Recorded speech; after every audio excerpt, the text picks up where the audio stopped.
अगर देखिए, अगर शांति को आप प्राप्त करते हैं जी। अगर मान लीजिए जैसे कह रहे हैं कि पदम गच्छन्ति अनामयम, एक ऐसे पद को आप प्राप्त करेंगे जहां पे कोई रोग नहीं है, शोक नहीं है, जहां पे कोई अशांति नहीं है।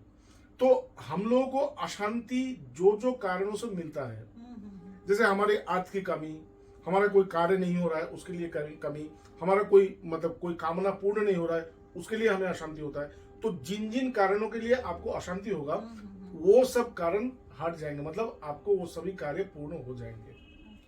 इसलिए जो ज्ञानी होते हैं वो कुछ नहीं चाहते, वो केवल इतना चाहते हैं कि हमको शांति प्राप्त हो।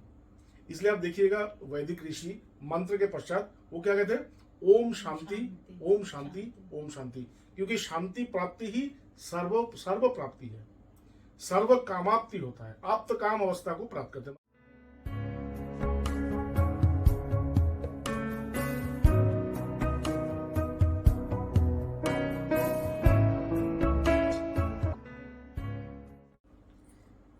नमस्कार दर्शकों, मैं डॉक्टर जया रॉय पुनः आप सबके लिए, आप सबके समक्ष बातों बातों में भगवत गीता का चर्चा लेकर उपस्थित हुई हूँ। हमारे मध्य स्वामी प्रबुद्धानंद जी हैं। स्वामी जी, मैं आपका हृदय से हार्दिक अभिनंदन एवं स्वागत करती हूँ। प्रणाम स्वामी जी। आज हमारा 19वां एपिसोड है। देखते देखते हम पहले एपिसोड से 19वें एपिसोड तक का ये जो श्रृंखला है वो हमने तय किया। ये जो जर्नी है वो हमने शुरू करी थी पहले एपिसोड से, और आज 19वां एपिसोड है। और हम 19वें एपिसोड तक सिर्फ और सिर्फ आपके प्यार और भरोसे और विश्वास के कारण पहुंच सके हैं। दर्शकों, इसके लिए आपका हृदय से धन्यवाद। और हमारे चैनल को सब्सक्राइब करिए, कमेंट करिए, ताकि आप हमारा एक भी एपिसोड मिस ना कर सके। तो मैं पुनः हमारे 19वें एपिसोड की तरफ चलते हैं और स्वामी जी से आग्रह करते हैं कि वो हम आगे की धारा प्रवाह को आप सबके समक्ष रखें। नमस्ते जया जी, आपका बहुत बहुत धन्यवाद, और दर्शकों आपका भी बहुत बहुत धन्यवाद। हमारी नवरात्रि में हम लोगों ने इस भगवत गीता को हम लोगों ने प्रसारित नहीं किया था, फिर नवरात्रि से अभी शुरू कर रहे हैं। तो जहाँ पे हम लोग थे वो ये था कि भगवान श्री कृष्ण कर्मयोग के बारे में कह रहे हैं, और कर्मयोग की व्याख्या करते हुए उन्होंने कहा कि योगा कर्मसु कौशलम, मतलब कर्म के कुशलता को योग से उन्होंने जोड़ा। कैसी कुशलता? जिस कर्म में जो अहंकार नहीं है, मतलब अहंकृत भाव, मतलब मैं ये कार्य कर रहा हूँ ऐसा कोई भाव नहीं है, मतलब जो अकर्ता बोध करके, अकर्ता बोध रख के जो कार्य को किया जाता है उस कार्य को, और जिन कार्यों के फलों के प्रति हमारी आसक्ति नहीं रहती उन कार्यों को करना ही कुशल कर्म है। तो अगर हम इस प्रकार से कुशलता से कर्म करें तो हमें योग की प्राप्ति होगी। तो यहाँ तक हम लोग थे 18वें एपिसोड तक। अभी आगे बढ़ते हैं। जय श्री कृष्ण। तो यहाँ पे श्री कृष्ण कह रहे हैं कि कर्मजम बुद्धिर्युक्ता ही फलम त्यक्त्वा मनीषिणाम जन्म बंध विनिर्मुक्ता पदम गच्छन्त नामयम। तो ये उन्होंने कहा कि देखो, जो ऋषि लोग हैं, जो ज्ञानी लोग हैं, जिन लोगों ने कर्मयोग को किया, वो लोग किस प्रकार से कर्मयोग को किए?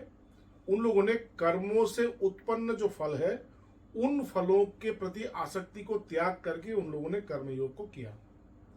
कर्मयोग को करने का एकमात्र रास्ता यही है कि कर्म से उत्पन्न जो फल होगा उन फलों के प्रति आप अनासक्त रहिए, तो ही वो कर्मफल हो जाता है।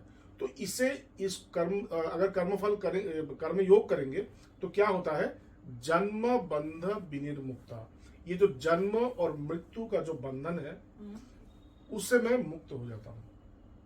और पदम गच्छन्ति अनामयम, अनामयम मतलब एक ऐसा अवस्था जहां पे केवल शांति है, जहां पे कोई रोग नहीं है।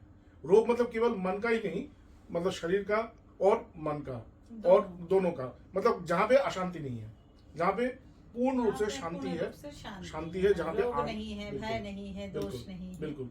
तो आप एक ऐसी अवस्था को पहुंचते। तो देखिए, अगर कर्मों को हम तो रोज करते हैं, तो अगर इन कर्मों को ही हम अगर कर्म योग की कर्म योग करें तो हम लोग क्या क्या नहीं प्राप्त कर सकते। बिल्कुल तो जी, अगर देखिए, अगर शांति को आप प्राप्त करते हैं, जी अगर मान लीजिए जैसे कह रहे हैं कि पदम गच्छन्ति अनामयम, एक ऐसे पद को आप प्राप्त करेंगे जहां पे कोई रोग नहीं है, शोक नहीं है, जहां पे कोई अशांति नहीं है। तो हम लोगों को अशांति जो जो कारणों से मिलता है, जैसे हमारे अर्थ की कमी, हमारा कोई कार्य नहीं हो रहा है उसके लिए कमी, हमारा कोई मतलब कोई कामना पूर्ण नहीं हो रहा है उसके लिए हमें अशांति होता है। तो जिन जिन कारणों के लिए आपको अशांति होगा वो सब कारण हट जाएंगे, मतलब आपको वो सभी कार्य पूर्ण हो जाएंगे। इसलिए जो ज्ञानी होते हैं वो कुछ नहीं चाहते, वो केवल इतना चाहते हैं कि हमको शांति प्राप्त हो।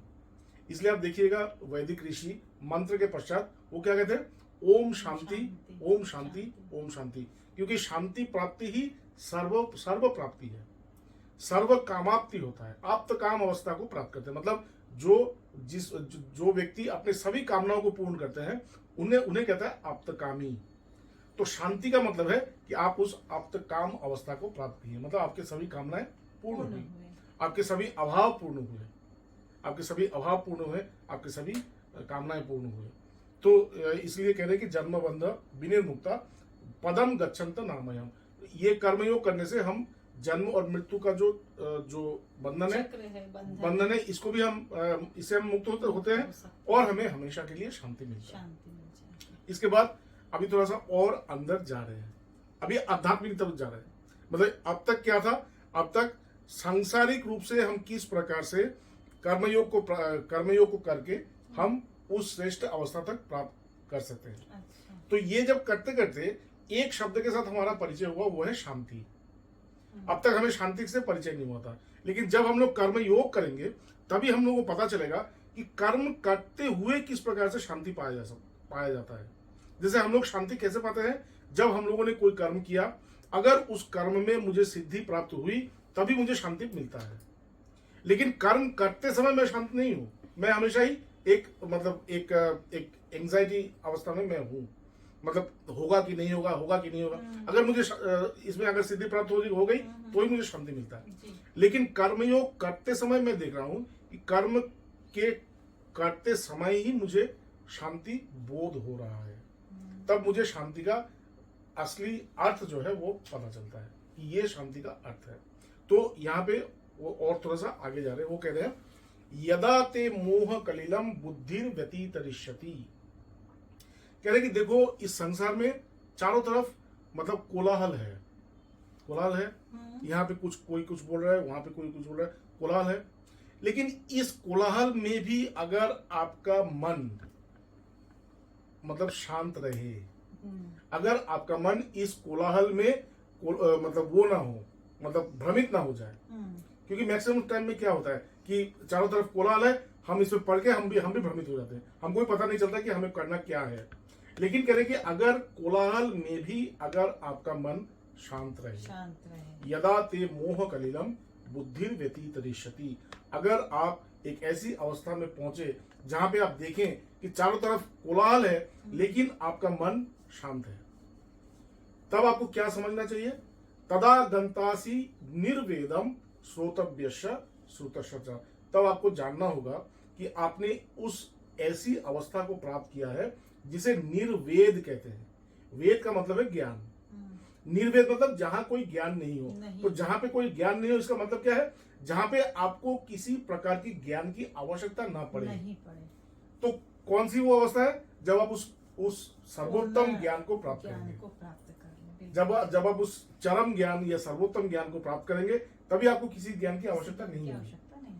तो कह रहे कि जब आपका मन इस संसार के कोलाहल में भी कोलाहल में भी आप उत्तेजित ना हो, आपका मन शांत रहे, तो ही आप उस अवस्था को प्राप्त किए जहाँ पे आपको किसी प्रकार की ज्ञान की आवश्यकता नहीं है। और श्रोतव्यस्य श्रुतश्च, और अब तक जो आपने सुना है, मतलब अब तक जो आपने ग्रहण किया गुरु से, या आपको जो लगता है कि मुझे और पाना चाहिए, आपको इन चीजों की और जरूरत नहीं है, आपको और किसी ज्ञान की भविष्य में भी जरूरत आवश्यकता नहीं है, क्योंकि आपने उस चरम अवस्था को प्राप्त कर ली। तो देखिए पहले ही भगवान जी बोले थे कि नेहा भी क्रमणा शोस्ति प्रत्यवायो न विद्यते। पहले ही भगवान जी बोले थे कि देखो ये कर्म योग का जो फल है ये अनंत है, और यहाँ पे हम लोग देख रहे हैं कि कर्म योग करके भगवान हमें उस जगह तक पहुंचा दे रहे हैं जहाँ पे हम मतलब उस अवस्था तक पहुंचते हैं जहाँ पे हमें और किसी ज्ञान की आवश्यकता ही नहीं पड़ती। ठीक, या तो ये था यदाते मोह कलिलम बुद्धि व्यतीतरिष्यति तदा गंतासी निर्वेदम श्रोतव्यश्च सुतश्च। अभी इस धारा का अंतिम श्लोक, इसके बाद अर्जुन का एक बहुत ही महत्वपूर्ण प्रश्न, और इस प्रश्न के उत्तर में भगवान कृष्ण ने 18 श्लोक कहे, और इन श्लोकों को कहते हैं कि यही भगवत गीता का सार है। इसके बाद जो अर्जुन का प्रश्न आएगा, और उस प्रश्न का उत्तर जो भगवान ने जो दिया है 18 श्लोकों में, कहते हैं कि वही 18 श्लोक इन 18 अध्याय का भगवत गीता का सार है। तो वहां तक पहुंचने से पहले तो लास्ट जो इसी श्रृंखला में जो वो था वो ये है कि श्रुति भी प्रतिपन्ना ते यदा स्थास्यति निश्चला समाधावचला समाधावचला बुद्धिस्तदा योगम अवाप्स्यसि। ये कह रहा है कि श्रुति भी प्रतिपन्ना ते यदा स्थास्यति निश्चला। एक ही बात है कि जब आप कोई बात सुनते हैं, कोई बात आप सुनते हैं, आपने कोई बात सुना, तो क्या होता है, आपका मन उन बातों में रंग जाता है, मतलब उन बातों से आप प्रभावित हो जाते हैं। ठीक है, तो ये तो सांसारिक बात है।